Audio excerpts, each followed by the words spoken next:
এখন ওনাকে বলা হয়েছে বিশ্ব শান্তির জন্য কিনবেন, বাংলাদেশে এত মব হয়েছে, এত কিছু হয়েছে, এখানে বাংলাদেশে শান্তি নেই, মানে বিশ্বের কোথায় শান্তি প্রতিষ্ঠা করছেন গত 1 বছরে বলে। স্পষ্ট দেখতেছি যেখানে ধরেন একজন সাবের হোসেন চৌধুরীর মতো একজন লোককে হ্যান্ডকাপ করিয়ে কোর্টে নিয়ে লাথি মারা, যেখানে Mashrafe bin Mortaza one of the most যাকে বলে পপুলার জনপ্রিয় পাবলিক ওরিয়েন্টেড, সে তার একমাত্র অপরাধ আওয়ামী লীগ করেছে, তার বাড়িঘর পুড়িয়ে সারখার করে দেওয়া। তো সেখানে আগামীতে আমি বিএনপির মনোনয়ন নিয়ে করি বা যেভাবে করি, আমি যদি একটা ইলেকশন করি আর বিএনপি যদি অকালে ক্ষমতা হারায়, লাথি তো একটাও আমার বাইরে পড়বে না, আমি, আমার স্ত্রী, আমার সন্তান সবগুলোর জীবন হারাম হয়ে যাবে। তা আমার ছেলেকে আমি কেন বিপদে ফেলবো? আমার স্ত্রীকে তো নির্বুদ্ধিতা না, এটা তো একদম একটা পাষণ্ডের মতো কাজ, আমি সেই কাজ কেন করতে দেবো বলেন?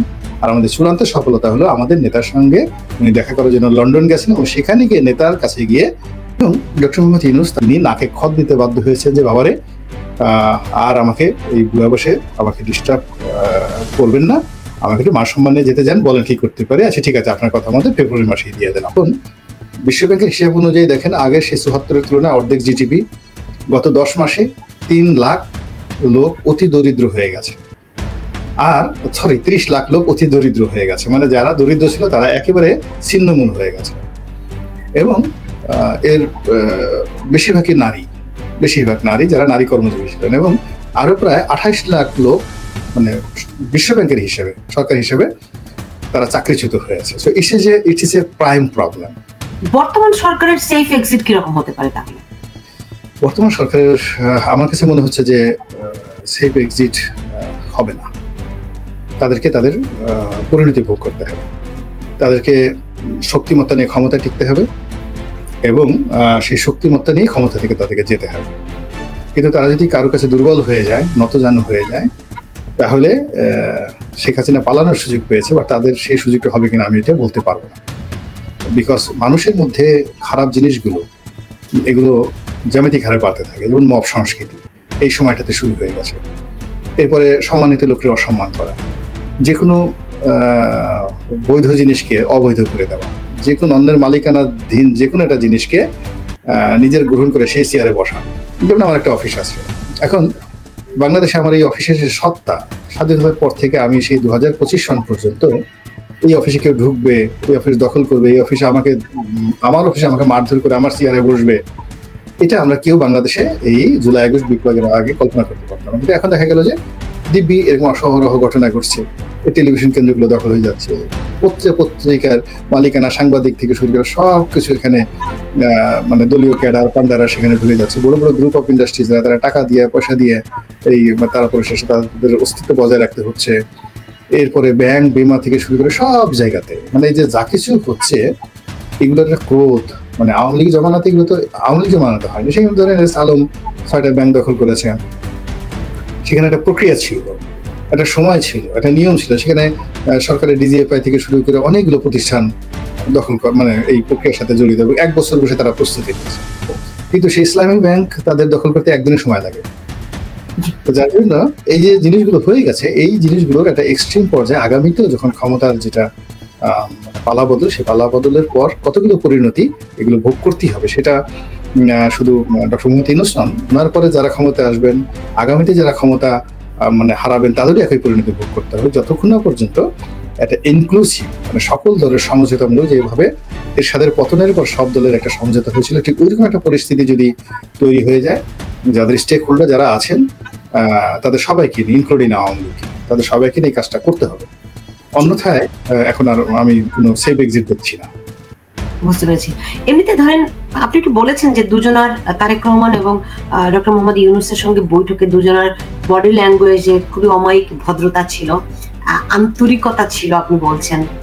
আমি একটু তারেক রহমানের বডি ল্যাঙ্গুয়েজ, তার কথা, এবং আলটিমেটলি আপনি বলছিলেন যে ডক্টর মোহাম্মদ ইউনূস এই বৈঠক থেকে লাভবান হয়েছে নানান ভাবে।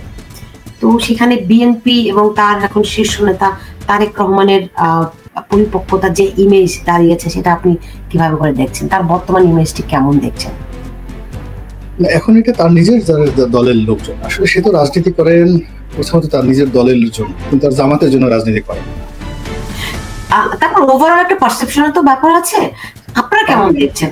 কারণ শুরুতেই তো তিনি তাদের আকাঙ্ক্ষা অনুযায়ী, তাদের চাহিদা অনুযায়ী রেজাল্ট আনতে পারলেন না।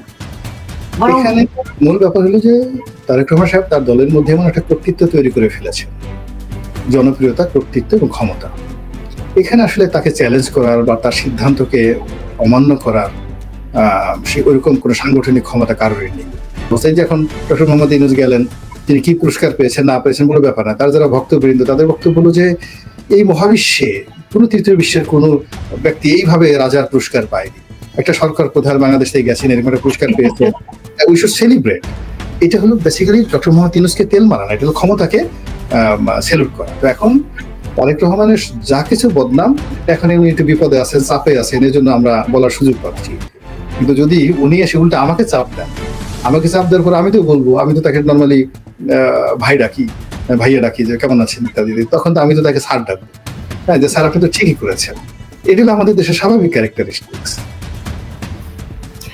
এখন ধরেন জামাত কিংবা এনসিপি এরা এই বৈঠকটাকে স্বাগত জানিয়েছেন, আবার তারা বলছেন যে কি বলে এটাকে, যে জুলাই চার্টারের আগে কিছুই করা যাবে না। হ্যাঁ, জুলাই চার্টারের দিকে তাদের এত কনসেন্ট্রেশন দেওয়ার কারণটা কি? এখানে আসলে জুলাই চার্টারটা তাদের অস্তিত্বের জন্য দরকার, তাদের ইন্ডিপেন্ডেন্টের জন্য দরকার, তাদের সেফ এক্সিটের জন্য দরকার। এটা তাদের জীবন মরণ সমস্যা। এখন তারা যে বৈঠক করছে, বিদেশে যাচ্ছে, যা কিছুই করছে, সেটা হলো আসলে একটা ভয় আতঙ্ক থেকে সময় কাটানোর জন্য।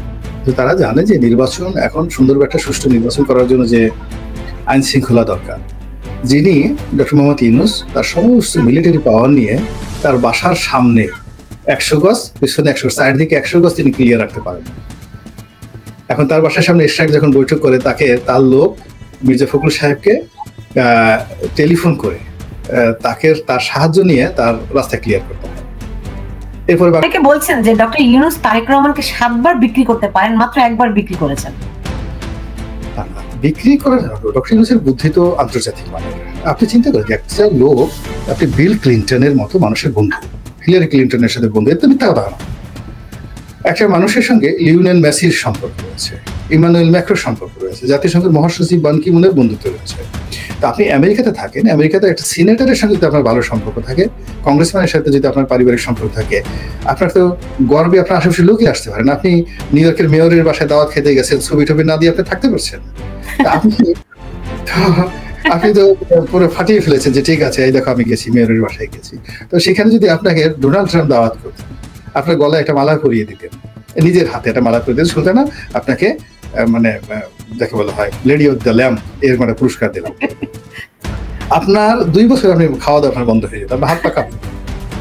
এখন বারাক ওবামা, আমি তো ওখানে ছিলাম, ওই সময় আমেরিকাতে ছিলাম, বারাক ওবামা নিজে তাকে দাওয়াত করে, এবং ওই সময় আমি ঠিক ওয়াশিংটন ডিসিতে এবং হোয়াইট হাউসে আই ওয়াজ অলসো ইনভাইটেড।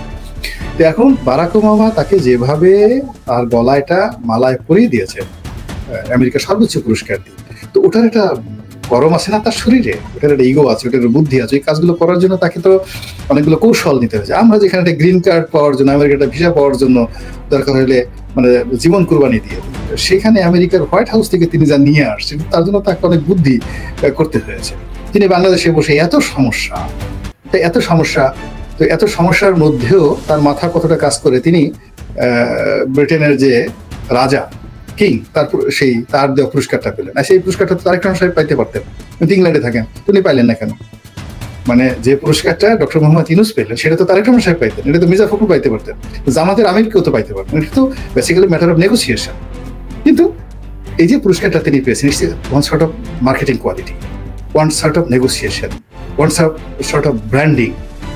তো এটা তো তারেক রহমান, এখন যদি আপনি বলেন যে তারেক রহমান সাহেব এটা পাইল না কেন, শেখ হাসিনা পাইল না কেন, জয় কি এই পুরস্কারটা পাওয়ার তার কি লোভ ছিল না? যদি এই বিপদের সময় পুতুল বা জয়কে এই ব্রিটেনের রাজা এই পুরস্কারটা দিতেন, ইভেন টিউলিপ এই পুরস্কারটা দিতেন, আওয়ামী লীগের লোকের বাদ্যের সাথে আপনি থাকতে পারতেন লন্ডনে? থাকতেই পারতেন। নিউ ইয়র্ক শহরে দেখতে যে সব মানুষ গড়াগড়ি করে কান্নাকারি করতেছে যে এইরকম রত্ন, বাংলাদেশের রত্ন, দেশরত্ন শেখ হাসিনা, যাকে এইভাবে ইংল্যান্ডের এই পুরস্কার দিচ্ছে। এই জন্য যদি এই পুরস্কারটার জন্য আওয়ামী লীগকে যদি বলা হয়তো যে 1000 কোটি টাকা দাও, আওয়ামী লীগের লোকজন 1 মিনিটের মধ্যে 1000 কোটি টাকা দিতে রাজি হতো। তো সেই জায়গাটাতে ডক্টর ইউনূস 1000 কোটি টাকা দেন নাই, তো না দিয়ে তিনি এই যে পুরস্কারটা পেলেন, নিশ্চয়ই তার একটা যোগ্যতা। তো সেই যোগ্যতা আপনি তারেক রহমান সাহেবের তুলনা করা মানে এখানে মানে এটা মানে হচ্ছে না, তুলনা করা যায় না। তিনি অতুলনীয়, আনপ্যারালাল। তারপরে 300-র মতো ডক্টর ডিগ্রি আছে। Can you find any single person in the world who has এই যে 300-র মতো ডক্টর ডিগ্রি আছে। Can you find any man, single man, any Nobel laureate in the world যার জন্য দুনিয়ার সব নোবেল লরিয়েট একসাথে একটা স্বাক্ষর করেছে? একমাত্র ডক্টর মোহাম্মদ ইউনূস। এবং নোবেল পুরস্কার হওয়ার পর থেকে আজ পর্যন্ত সমস্ত নোবেল লরিয়েটদেরকে একত্রে বসিয়ে একটা সিগনেচার করে যদি এই গত কয়েকশো বছর কেউ করে থাকে, এটা আমাদের ডক্টর মোহাম্মদ ইউনূস করেছেন। তা আপনি এর সঙ্গে তারেক রহমানকে তুলনা করবেন কেন? Is unique. এই মহাবিশ্বে মানে অতীতেও ডক্টর মোহাম্মদ ইউনূস ছিলেন না, এখনো নেই এবং আগামীতেও থাকবেন না। তিনি বিধাতার একটা অপূর্ব সৃষ্টি, আল্লাহ তাকে আলাদাভাবে একটা যোগ্যতা দিয়ে তৈরি করেছেন। আপনি তার সেই মুহূর্তে এখন প্রায় অলমোস্ট 20টার মতো ইউনিভার্সিটির তিনি সম্মানিত chancellor, honourable chancellor. 20 big university, মানে এর মধ্যে ইউকের 2-3 ইউনিভার্সিটি আছে। Can you find any body in Bangla, মানে ওয়ার্ল্ড, সারা পৃথিবীতে যারা ভিন্ন দেশের নাগরিক হয়ে তাদেরকে 15-20টা ইউনিভার্সিটি, নাম করে ইউনিভার্সিটি, তারা তাদের চ্যান্সেলর পদে নিয়োগ দিয়ে রেখেছে, অনারারি চ্যান্সেলর। তো কত দেশের নাগরিকত্ব তাকে দিয়ে ওই তো এত কিছু পারেন, আমরা বুঝি না বলি তো আমরা বাঙাল। আমরা বুঝি না বলে আমরা বাঙাল। শুধু না, আর কেউ তো পারে না, শুধু আমরা, পৃথিবীর অন্য কেউ তো পারে না, আপনি তো বলছেন। অন্য পারে না বলি তো তারা ইউনুসকে সম্মান করে, তারা দেখে বলে wow so nice, so big. আর আমরা বলি যে ও বিগ কি, সে তো ছোট। আমাদের মতো চান্দা মাছ, আমাদের মতো পুঁটি মাছ, আমাদের মতো তিতপুটি মাছ, আমাদের মতো, আমরা ডক্টর ইউনুসকে আমাদের মতো পুঁটি মাছ মনে করছি। যদি সরপুটিও মনে করতাম তবু না হয় বুঝতাম। এই কারণে তো আমাদের উন্নয়ন হলো না।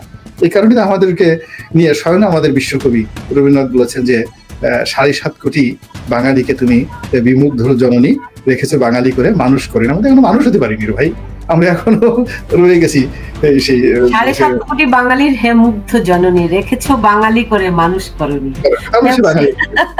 শেষ করবো, শেষ করবো, এই যদি নির্বাচন হয় আপনি কি নির্বাচন করবেন? প্রথমত আমি নির্বাচন করব না, সেটা আমি অনেক আগে জানিয়ে দিয়েছি। এই অবস্থাতে নির্বাচন করব না। যদি ভবিষ্যতে একটা ভালো পরিবেশ আসে যেখানে নির্বাচন হলে এবং পরবর্তীতে ক্ষমতা চলে গেলে জেলে যেতে না হয়, তারপরে শেষে বাড়িঘর ছাড়তে না হয়, জনপ্রতিনিধির বাড়ি দিতে আগুন লাগানো হবে না, এই জিনিসটা না বোঝা পর্যন্ত, আমি অন্তরস্থলে কনফার্ম না হওয়া পর্যন্ত এই নির্বাচনের বা ইলেকশনের এদিকে আমি তাকাবো না।